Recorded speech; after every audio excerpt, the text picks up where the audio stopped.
In this video, it's the Mould King Hoona truck. I don't know if I'm allowed to call it a Hoona truck, but it's definitely not branded, not officially licensed. Whether it's not licensed from Ford, it's not licensed from Hoonigan at all, but let's be honest, that looks exactly like the Hoona truck. And I am really, really excited about this. This is over 3,600 pieces, non-Lego, Mould King building bricks, but it's remote control.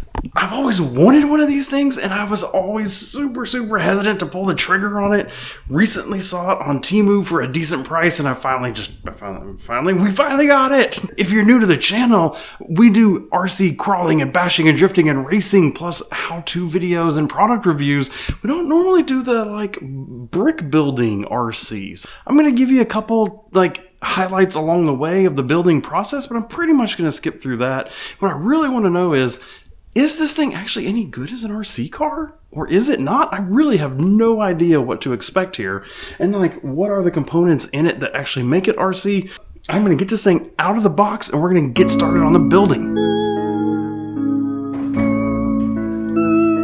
First little bit of the suspension here is done. Honestly, I'm a little surprised. 2 shocks on the corner seems a little overkill, but then also it's really hard to see in here, but this little rubber bump stop here, which helps, should be, I'm assuming, kind of like a bump stop. Well, it's touching even at full extension, so even with the suspension all the way down, it's already touching, which means there's no suspension travel at all. It takes a lot of force to squeeze this even a little bit. I'm really curious. I kind of want to come in here and just eliminate this whole bump stop so that the 2 shocks can actually do their job.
Steering radius is not awesome, is it?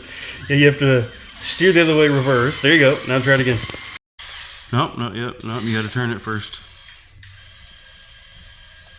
Good.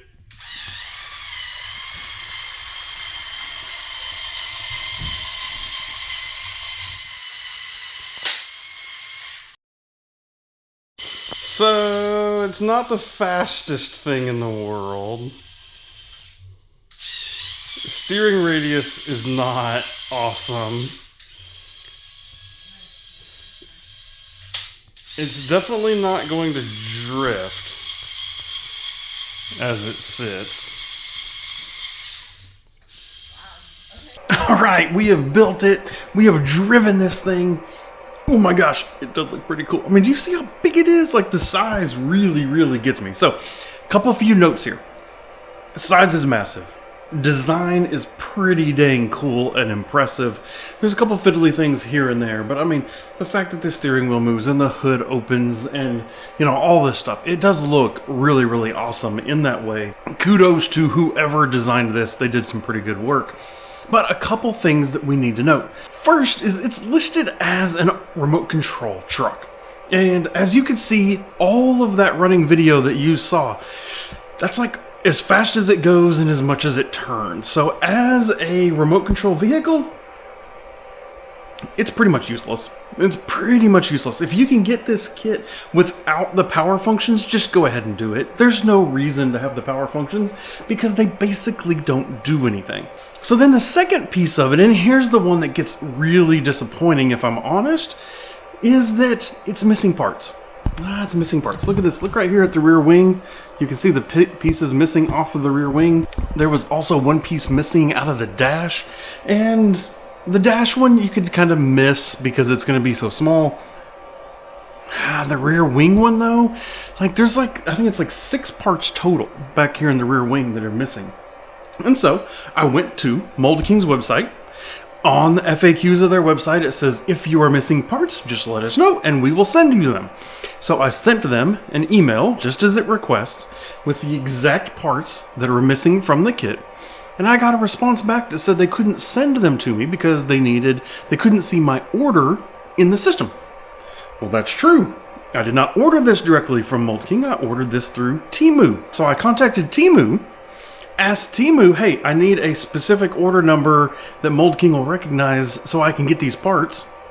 To Temu's credit, Temu said, well, we don't have that order number because it's just not how it works. But Temu offered to fully replace the whole thing. They were literally just going to send me a whole nother one of these just for the 6 little parts that are back here on the back that is missing. And like, honestly, that's very, very nice of Temu, honestly, at the end of the day. From a customer service standpoint in Temu, 2 thumbs up. Thank you very much.